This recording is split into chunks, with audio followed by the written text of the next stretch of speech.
Mga dapat abangan ngayong Biyernes. Mr. Speaker, distinguished colleagues, good afternoon. It is my honor to sponsor the budget of the Department of Justice and its attached agencies for the fiscal year 2025. Medical, optical, dental at legal jail visitation and decongestion program ng Public Attorney's Office sa Correctional Institution for Women, Chief Acosta bilang guest speaker sa matagumpay na Peace Summit na inorganisa ng Bureau of Peace and Conflict Resolution ng National Commission on Muslim Filipinos. Tayo'y iisa, iisang lahi, iisang diwa. Tayong lahat ay tunay na magkakapatid na dapat mag-ibigan, magmalasakitan at magdamayan.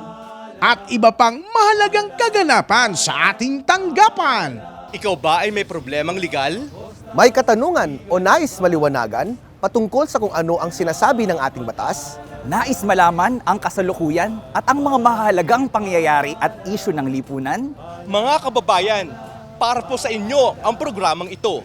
Sa Persida Acosta's Legal Advice, sagot namin kayo! Magsama-sama pa rin po tayo sa on-the-spot na tugon at aksyon. Now on its Season 7!